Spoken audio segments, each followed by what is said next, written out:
Salam əziz qardaşlar, əziz izləyicilər. Xoş gördük hər birinizi, əziz qardaşlar. Bugün mart ayının 11-i, 2025-ci. Buyurun baxın, bax belə 40 baş birinci qarına boğaz şəhərlər çıxdı satdığa. Ünvan Beyləqan rayonu. Kim almaq istəyirsə əlaqə saxlaya bilər. 40 baş birinci qarına boğaz şəhərlərdir. İçində yelinlər də var. Bu dev Qomuralın özü yelinidir.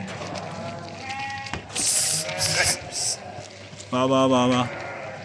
O belə içində yelinlər də var. Dey bax. Görürsünüz qardaşlar. Hamısı da birəbir boğaz heyvanlar. Kim almaq istəyirsə əlaqə saxlasın. Ünvan Beyləqan rayonu. Hamısı da birinci qarına boğaz heyvanlar. Görürsünüz. Belə yelinləri var içində.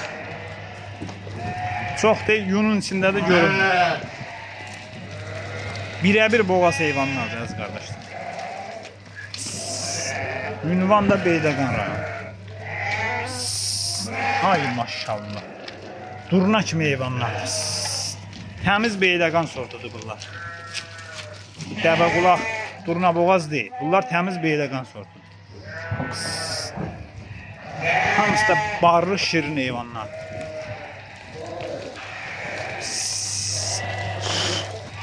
Deyib o Qomuralın özü də yet. Buyurun bax. Almaq istəyən qardaşlar əlaqə saxlasın. Deyib bu da yelinli. Bax. Bax, yelinə baxın, görsünüz.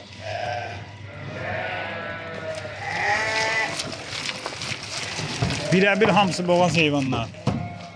Kimin də şərti, şübhəsi varsa gəlib yerində baxa bilər.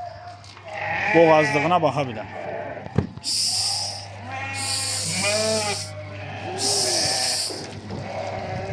Buyurun bax. Almaq istəyənlər əlaqə saxlasın.